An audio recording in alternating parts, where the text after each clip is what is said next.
Hey guys, it's Maymay, and it is that time again. It's Sunday morning and time for our heart scripture journey. And this week we are starting our study of the prophecy of Christ. This is a cool scripture, it's a cool study we're going to be doing, and it comes from the book called The Hope of Christmas. It's a little book here, looks like this. You can pick it up on Amazon, Books a Million, Barnes and Noble. We found it all over the place. It's a really cool little book that focuses on the prophecy, the fulfillment of the prophecy, and the promise we get from the prophecy. We're really excited to share this with you.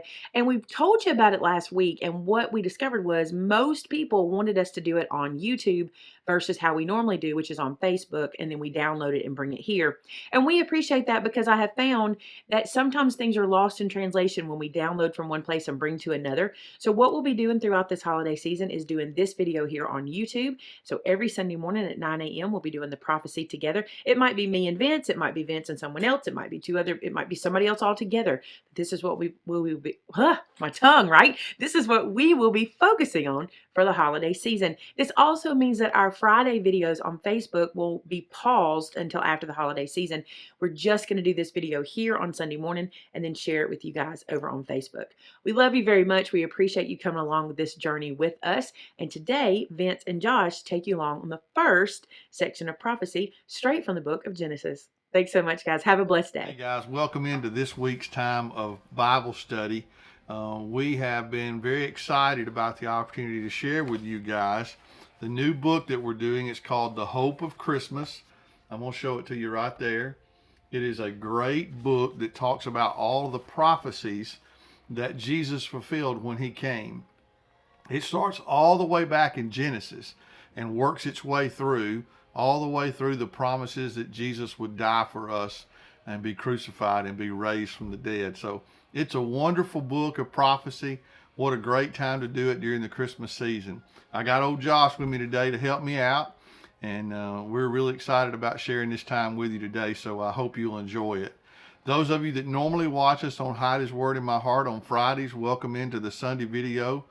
We decided to do this video just once a week and to share it on YouTube instead of just on Facebook. So we're glad that you guys can join us this week, and we hope that we have a great time together. Josh, why don't you open us in a word of prayer, and then we'll dig in. We'll do. Hey, God, we come to do it today in prayer, and we just want to thank you for this time and opportunity, God, to speak to your people. God, people yearning after your word and yearning the history of you, God, and we see that in prophecy. God, we see that your word was there before and it was fulfilled. And God, we just pray that today that we would be in remembrance of this, God, and that we would see the results of your word, God, that it is true, and know that for our future, God, that you have promised that you have prepared a place for us, God, and that we can believe that with the assurance of these past events, God, that we're going to look at today. Lord, we just thank you for the people out there that are watching, that are here with us, God, that pray for our family every day, and God, that are here with us, and we feel like they're family as well, God, because they are to us, and just let them know we're praying for them as well. Lord God, we love you and thank you so much for who you are. In your name we pray. Amen. Amen. Cool. Well, let's look at the first prophecy in the book, and it comes to us from Genesis chapter 12 in the first 4 verses. And this is where God made his promise to Abraham and his descendants. It's so exciting to read it and just see what God was going to do. So let me read it for us. Genesis chapter 12, verses 1 through 4 says, Now the Lord had said to Abram, Get out of your country, from your family and from your father's house, to a land that I will show you. I will make you a great nation. I will bless you and make your name great, and you shall be a blessing. I will bless those who bless you, and I will curse him who curses you. And in you all the families of the earth shall be blessed. So Abraham departed as the Lord had spoken to him, and Lot went with him. And Abram was 75 years old when he departed from Haran. Man, what a great promise that we find in God's word for Abraham and for all of us. Now check this out. I'm going to read to you what the author says. He says, What an amazing promise. The creator of the universe chose to make this everlasting and irrevocable promise to Abraham and his descendants. Speaking these words recorded in Genesis, the Almighty pointed to the greatest blessing of all, a blessing that would be for all the earth. God would give his Son to die for sinners like us, that we might know forgiveness and eternal life. Through 2,000 years and 42 generations, a new chapter in the sovereign Lord's plan for humanity was beginning to unfold, and all the families of the earth would indeed be blessed. Now let's look at the scripture and just kind of chat about it for just a second, Josh. Yeah. When you look at this, what jumps out at you when we first read that passage together? All right. So for first, he's saying, leave, get out of your country, go away from your family, from your father's house. He's running away from his land, his own property, his own people, that he's grown up for. He's leaving everything. For 75 years. Like he's old in his years now, and he's like, he's thinking about settling down forever. Yeah. And God's calling him to leave his land, his people, everybody. So it's a little frightening. Yeah. It's a big question that God asked, but if you fulfill this, God gives a promise behind it. And that's with a lot of prophecy. Like it comes with a heavy heart, most of it. But at the end, like the promise is worth it, right? That's right. The fulfillment is always worth it. The reward is worth the risk. Right. We've actually been studying worship on Sundays at our church. Yeah. And Brother Terry used this passage to talk about how Abraham didn't allow his emotions to be involved in his worship of the Lord. Right. How he just followed God no matter what. And then he talked about Abraham's wife. I just went blank. Sarah. Mm-hmm. Sarah, there it is. I couldn't remember her name for a second. How she must have felt when Abraham said, pack your stuff. Yeah, pack We're your bags. leaving. Where we're going? I don't know. God knows. That's it. How much faith did it take for her to follow her husband and know that he was leading her and trusting God with everything that they had? At 75. At 75. Yeah, I'll be like, he's going crazy, Well, what do you think about this part? I will bless those who bless you, and I will curse those who curse you. Right. Like, I think it's awesome because, like, the people who come with you, like, that's why I think of Sarah. Yeah. I'm like, those are blessing you by coming with you, by staying by your side. Like, he's going to bless those. And his descendants, of course, they're blessed. And, like, those who try to come against you and what you're doing and where you're going, like, even in your travels there and while you're there, and your descendants who come against them, they're going to be cursed because of their actions. Yeah. That's powerful. Well, that's scary. pretty strong backing. Yeah. Oh, yeah. You don't have to sweat it too much because you know that whoever blesses you and provides for you is going to be blessed and provided for. But those that come against you, they're in trouble. They're finna get a kicking. Yeah. They're finna get straightened out. So what a great prophecy for Abraham. Now, some of this stuff probably confused Abraham a little bit because you may not remember this, but Abraham didn't have any children. Mm-mm. And so when God said, and in you all the families of the earth shall be blessed, he's like, yeah, how's that going to happen? I ain't got no descendants. How's that going to happen? So let's go over and let's look at the fulfillment of that prophecy. So we talked about the prophecy, what the Bible said in Genesis. We talked about what a great promise that is for us and what it was for Abraham. Now let's look and see how that prophecy was fulfilled. Josh, you want to read that part for us? Yeah, starting here. It's fulfilled from this passage of scripture. From Matthew 1:17. Verse 1 and verse 17. I'm guessing this is verse 1. This is probably this up here. Okay, it says, the book of genealogy of Jesus Christ, the son of David, the son of Abraham. So all the generations from Abraham to David are 14 generations. From David until the captivity in Babylon are 14 generations. And from the captivity in Babylon until the Christ are 14 generations. So how many generations did they say over here in Genesis it was going to be? Let's see, it was 42 generations. Yeah. Well, it wasn't necessarily here in Genesis, but they did tell us that. 42 generations, 14 three times. That adds up to 42. That's about it right there. That's right. So it shows us right there that from Abraham, eventually came to David, and then from David came to Jesus. So down the line, the greatest blessing of the whole wide world would come out of Abraham's lineage. Right. Promise made, promise fulfilled. Writing To a primarily Jewish audience, Matthew outlined Jesus' ancestry. The gospel writer wanted his Hebrew audience to clearly see that Jesus was indeed the long-awaited King of Israel in the line of David, who would set God's people free from captivity to sin and its consequences. See, Matthew was trying to let the Jewish people know that Jesus was who they'd been waiting for. Right. They didn't understand that. They didn't want to accept that. And a lot of them still don't today. But Matthew wanted them to see, look right here in the scripture, this is being fulfilled in front of us today. Now, check this out. He said, yet Matthew did something unusual as he outlined the family tree. He named 5 women. Tamar, a Canaanite. You know I'm terrible with names. No, I hope I I get too. this I right. hope we don't butcher any. Rahab, a Gentile. Ruth, a Moabite. Bathsheba, King David's wife. And Mary, the teenage mother of Jesus. I got through all of Hey, them. yeah. Better than me. Glad they were easy. Why? Because their stories recorded in the Old Testament demonstrate that God's grace is available to all, regardless of gender, race, or even personal history. In fact, even today, God seems to delight in welcoming into his family those who we might not ever expect.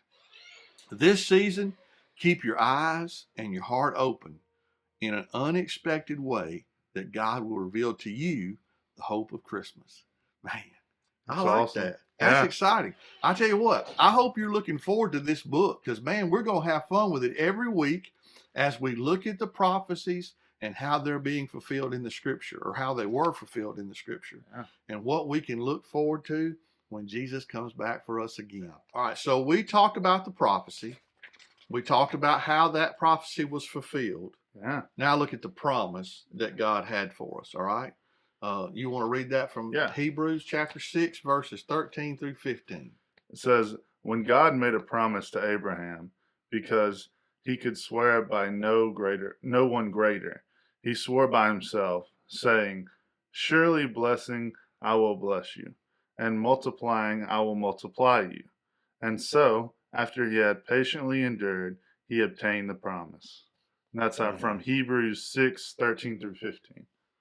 And the writer goes on to say, our God loves to pour out blessings. He demonstrates his love to those of us who love him, who show our love by obeying him. When he provides and protects, when he guides our steps and goes ahead of us, when he walks with us through hard times and brings us to good and pleasant places.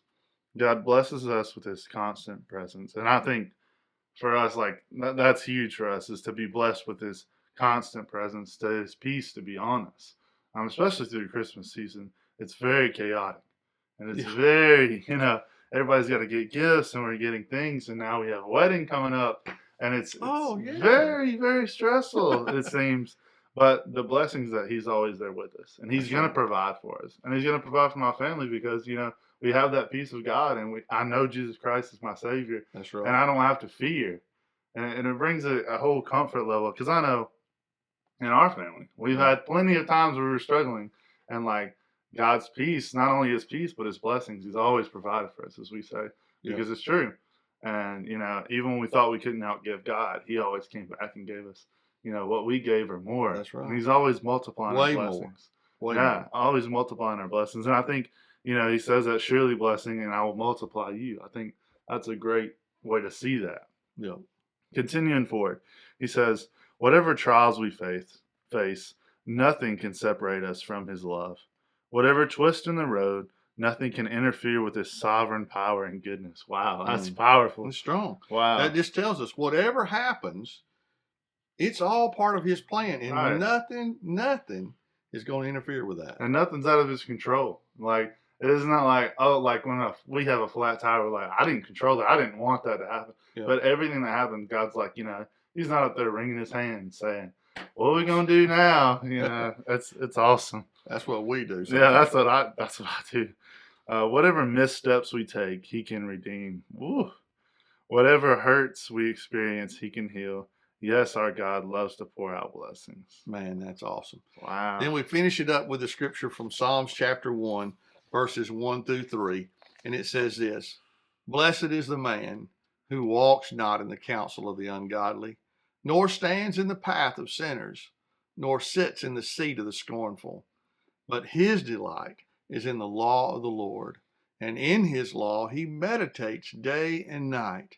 He shall be like a tree planted by the rivers of water, that brings forth its fruit in its season, whose leaf are also shall not wither, and whatever he does shall prosper. From Psalms 1, 1 through That's 3. awesome.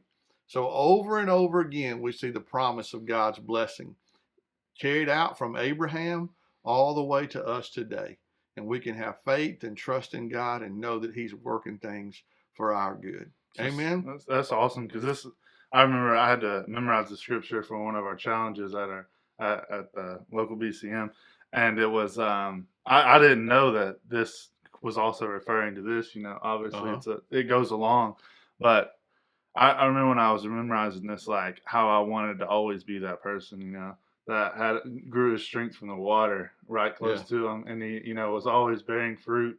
And because we talked about how, this tree would always bear fruit, Right. and it would always prosper, no matter what came his way, no matter what weather came, destruction came, people trying to harm the tree. Yep. Like, it would always stand strong and produce fruit, and like that was always our goal, is to produce fruit as Christians. Now, I don't know if you noticed this, but I just did.